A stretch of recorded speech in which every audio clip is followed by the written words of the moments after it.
Chapitre 252 Si le ciel et la terre se battent même avec le bruit du tonnerre derrière elle, Hermine ne regarda pas en arrière. Elle faisait simplement confiance à son professeur, Owen, pour bien gérer la situation. Lorsque la route arriva à une croisée des chemins, Hermine dit à Gorgotha: « Je vais passer par là. » Sans réponse, Gorgotha a emprunté le chemin que Hermine n'avait pas choisi. Peu de temps après, la situation à l'arrière a radicalement changé. Lorsque de nombreux chiens se furent suffisamment rapprochés, Hermine pensa qu'une bataille féroce allait avoir lieu. Cependant, les canines avaient d'autres projets. Après avoir réussi à s'approcher des ruines de Ras d'Azil avec un minimum de dégâts, ils décidèrent de risquer le mal et commencèrent à sprinter de toute leur force vers les ruines. Malgré la charge soudaine, les forces de défense de l'Empire réussirent à réduire le nombre de canidés grâce à des tirs de contre-attaque, mais ceux avec des capacités physiques améliorées commencèrent. C'est un excellent choix. S'ils s'engageaient directement dans la ligne de défense, ils auraient pu combattre et même vaincre les forces de l'Empire, mais ils risquaient d'être rattrapés par des renforts qui auraient pu arriver plus tard. Au lieu de cela, ils décidèrent qu'il valait mieux courir droit vers leur objectif. De plus, les ruines de Ras d'Azil étaient remplies d'innombrables couvertures et de nombreux obstacles se trouvaient entre les ruines qu'il fallait franchir. Même des soldats dotés de capacités physiques ordinaires pouvaient abattre des canines avec des balles, mais les poursuivre était une autre histoire. Cela fait 12. Hermine a suivi une canine qui s'était retournée pour courir et les a rapidement tués avec son épée. Un agent à proximité a surpris et tordu leur corps, mais Hermine leur a lancé son épée directement. On peut en attraper davantage. Une bombe ou deux ne suffiront pas à détruire les ruines de Ras d'Azil. Cependant, il ne restait plus qu'un ou deux ennemis. Même si elle pensait en avoir attrapé beaucoup, Hermine a vu pas mal d'agents canins courir sous le ciel du soir qui s'assombrissait. Elle a pointé son arme tout en courant, mais les ombres qui couraient se sont rapidement cachées derrière la couverture suivante. Sachant que tirer en l'air ne ferait qu'augmenter inutilement la vigilance, Hermine a continué à courir. C'est toujours un soulagement. Hermine n'était pas capable de mémoriser la carte du château céleste, mais elle avait mémorisé la carte des ruines de Ras d'Azil. Il existait des raccourcis qui n'auraient pas été identifiés sur des cartes rédigées uniquement à partir des informations collectées. Si je passe par ce passage, je peux les intercepter. Hermine a sauté dans un passage souterrain partiellement effondré et s'y est facilement dirigée grâce à la vision nocturne aiguisée de vampires. Son objectif était de devancer les canines et de les assassiner un par un depuis le front. Alors qu'elle sortait du sous-sol, Hermine a repéré un agent canin sur le point de passer par le tunnel souterrain. Hermine a abandonné l'opération secrète et a augmenté sa vitesse, ce qui a amené l'agent canin à la découvrir point saignant de sa blessure cousue. Hermine a poignardé son épée. L'agent canin, esquivant l'épée, a perdu son masque qui était porté de travers. Sous le masque se trouvait un homme lézard aux écailles noires, qui marmonnait. Comment a-t-il pu y avoir une rencontre aussi fatidique? C'est maligne. Hermine fit face à Dell, l'agent familier des Feng. Dans le couloir étroit, trop étroit pour balancer des épées ou viser des fusils, Dell dégaina un poignard et balança sur Hermine, qui dégaina également son poignard en prise inversée et bloqua la frappe de Dell. Cependant, Hermine a lu trop tard l'intention de Dell. Si je t'emmène avec moi, ma vie ne sera pas une perte. Hermine s'est rendu compte que l'autre main de Dell tenait une grenade avec la goupille retirée. Oh non! C'est à ce moment-là que c'est arrivé.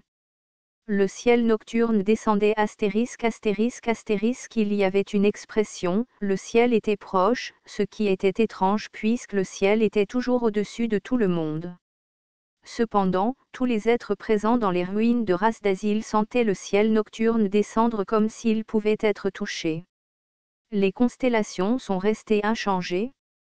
Cependant, les étoiles scintillaient séquentiellement comme avec intention, et ceux qui pouvaient les lire sentaient l'implication de leur scintillement et frissonnaient. Il arrive. Le ciel parlait. Le maître de ce ciel infini, ce que l'on pensait être la nuit, le ciel n'était qu'un rideau en forme. Alors que le rideau était tiré, soudain, une nuée de papillons aux ailes bleues couvrait le ciel. Le maître des êtres à la chair et aux os inversés, après la disparition des papillons, des parties du Panthéon furent montrées. La présence d'une tour géante surplombant le monde était écrasante. La tour était remplie de nombreux acolytes qui regardèrent un instant en bas. Le chef du Panthéon, mais cela aussi n'était qu'une illusion. Au-delà d'un autre rideau tiré, un abîme sombre et profond se révélait. Une créature des abysses, qui n'était pas de ce monde, scrutait ce monde avec des yeux pâles, sa présence n'étant que partiellement éclairée par la lumière de ce monde. Le retour qui exerce des pouvoirs oubliés, c'était une autre illusion. Ce qui est apparu ensuite était le ciel nocturne d'origine.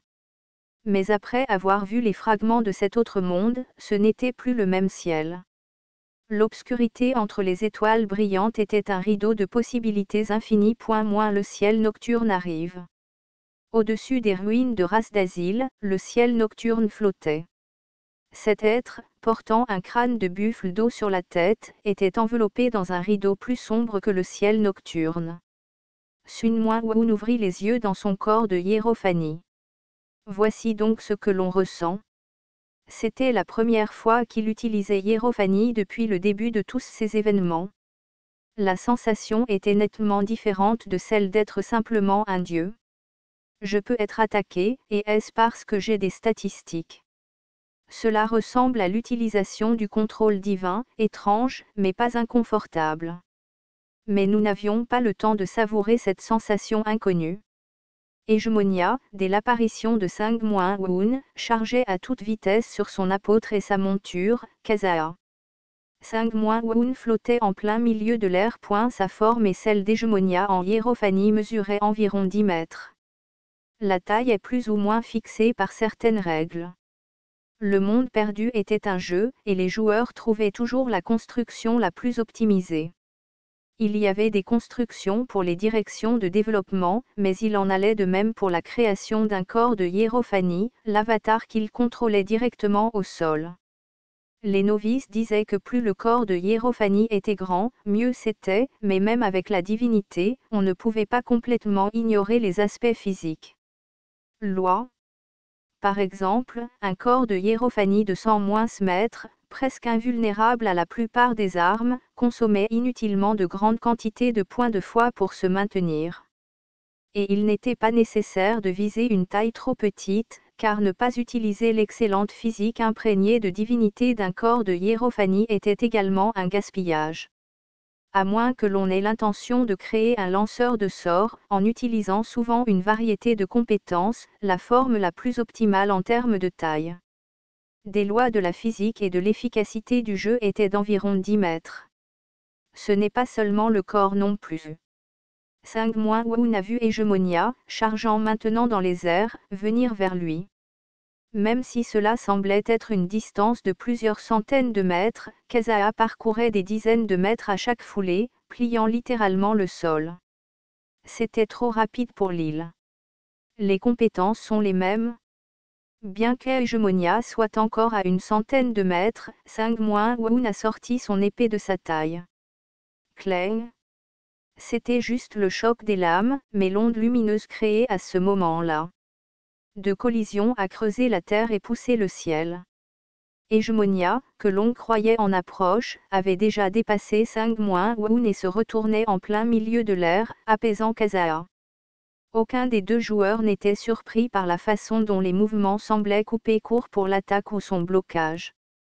Toujours haut, les joueurs pouvaient créer ce qu'ils appelaient communément la compétence sauter ou au mètre, qui était une combinaison de diverses petites zones. Normalement, chaque action avait une action précédente et une action suivante.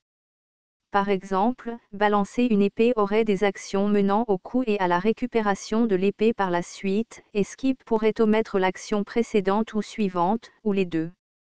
Hegemonia a sauté le processus permettant d'atteindre 5-1 pour l'attaquer et a également sauté le moment de créer de la distance pour éviter une contre-attaque. 5-1, regardant Hegemonia attendre la prochaine occasion d'attaquer, a vu les cicatrices laissées sur le sol et le ciel suite à leur bref contact. Je comprends maintenant la compétence d'attaque. C'était Space Cut. C'était aussi une compétence fréquemment utilisée par les joueurs de The Lost World, capables de frapper quel que soit le niveau de divinité. 5-1 savait qu'il s'agissait d'une compétence d'attaque choisie par Hegemonia, qui était consciente du niveau de divinité plus élevé de 5-1. Cependant, il s'agissait d'une compétence très peu coûteuse nécessitant de nombreuses petites zones et beaucoup de points de foi, des restrictions étaient donc nécessaires pour la rendre gérable. La lame représentait tout un défi. Habituellement, les joueurs préféraient une stratégie infaillible consistant à frapper avec Space Cut à distance dès qu'ils voyaient leur adversaire, choisissant de limiter le nombre de fois où la compétence pouvait être utilisée. Bien sûr, cela n'aurait aucun sens s'ils ne pouvaient pas maîtriser l'adversaire dans le nombre limité d'utilisation. Compte tenu des compétences d'Hegemonia, Marmona Hegemonia. Vous avez bloqué le Space Cut. Qu'as-tu utilisé? Je ne sais pas. N'est-ce pas toi qui as fait un mauvais swing? Ne plaisante pas. Je t'ai vu balancer ton épée. Vas-tu continuer à regarder l'hégémonie, tout en s'engageant dans une bataille psychologique, s'est approché de 5-1 en spirale. Penser 5-1 la troisième semblait être une compétence défensive, mais je n'en suis pas sûr. Et je dois deviner s'il y en a un quatrième. Il y avait souvent des corps de hiérophanie dotés de 5 compétences ou plus. Pourtant, 5-1 connaissait l'hégémonie. Elle n'était pas du genre à ignorer les builds optimisés développés par les autres joueurs. Utiliser plus de 5 compétences signifierait des compétences plus faibles. 3 ou 4 compétences étaient la règle tacite parmi les joueurs de The Lost World. Plusieurs échanges moins bouleversants ont suivi. À chaque choc d'épée, le ciel était déchiré et la terre s'effondrait.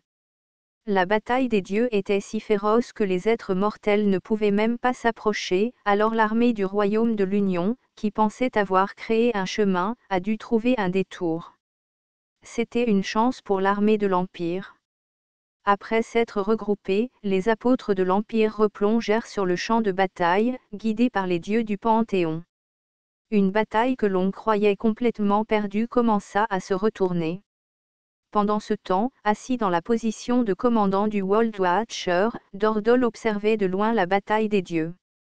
Cet ogre, qui devait envisager toutes les possibilités, envisagea même la défaite de Night Sky, se préparant toujours au pire des cas.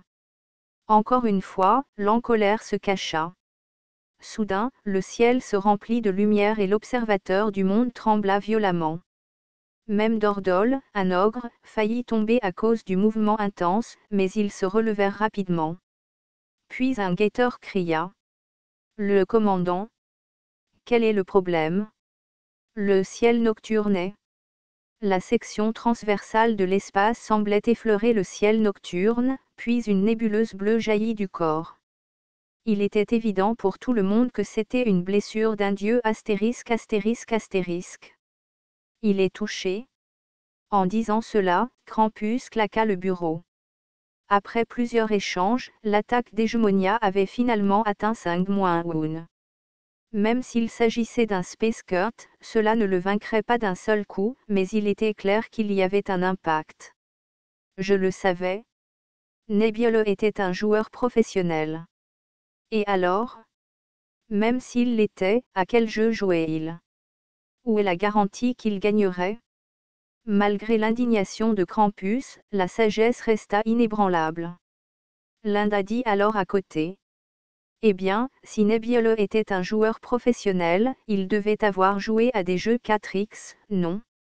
Explorer, développer, exploiter, exterminer. Dérivé du X dans chacun de ces mots, les jeux 4X étaient aussi le genre auquel appartenait The Lost World. Lim Chun-Sik dit alors. Y a-t-il des joueurs professionnels pour les jeux 4X? Peut-être. Pourrait être, ou était-ce RTS qu'il jouait? Simulation de stratégie real-time. La plus grande différence avec les jeux de simulation généraux était sa nature en temps réel. La rapidité de réflexion et la prise de décision étaient des compétences essentielles, non seulement dans le monde du jeu The Lost World, mais aussi dans sa réalité. AR1026 regarda Wisdom et dit ensuite. Puisque Wisdom a dit qu'il aurait un avantage dans les combats corporels de Hierophanie, c'est peut-être MOBA. Un genre de jeu que LAN pourrait traduire par Multiplayer Online Battle Arena. L'exigence de développer ses capacités et de combattre avec des compétences limitées était quelque peu similaire au combat entre corps de Hierophanie. Cependant, la sagesse n'a confirmé aucune des spéculations. Pas de réponse pour l'instant. Pensez Y et vous saurez. Krampus, incrédule, dit. Est-ce un quiz? Dois-je donner la réponse? Non, Nathan. Si vous voulez le dire, attendez. Des indices? La sagesse répondit. Nebbiolo l'utilisait à peine dans The Lost World à l'origine, mais cette fois, il l'a bien joué et a presque toujours réussi. Même si tu dis ça, je n'ai jamais vu Nebbiolo dans le jeu. Nous étions dans des rangs différents. Eldar intervint. Mais il était célèbre dans les vidéos, non? Des vidéos de gameplay célèbres ont circulé parmi les joueurs. Des streamers talentueux s'étaient battus contre Nebbiolo et les autres joueurs se souvenaient bien de son jeu exceptionnel. Les joueurs n'ont pas eu beaucoup de mal à trouver la réponse. Maintenant que j'y pense, il était bien moins connu pour ne pas bavarder. Mais cette fois, il s'est montré très actif. Pensant que la réponse était venue, Krampus dit. Ah, alors c'est comme une guerre psychologique. Exactement. Même si c'est vrai, existe-t-il des jeux comme les jeux psychologiques? Il y en a peut-être, mais y aurait-il des avantages dans de tels jeux? Il y a des jeux proches de la psychologie appliquée. Fairwable.company. Comme quoi? La sagesse répondit. Jeu de combat. Astérisque astérisque astérisque le sang de 5-Woun a couvert le ciel puis a progressivement disparu. Est-ce que cela me laisse environ 7% de points de foi? Au début, ceux qui regardaient la bataille des dieux se sont concentrés sur la blessure de 5-Woun, mais se sont vite rendus compte qu'il avait raté quelque chose de plus important. Avec Kaza'a, semblait descendre au sol, puis Hégémonia descendit de Kaza'a. C'est alors seulement qu'ils virent la coupure au cou de Kaza'a, soutenue par la puissance divine, puis sa tête tomba au sol. Hégémonia leva les yeux vers 5-Woun. Nébuleuse.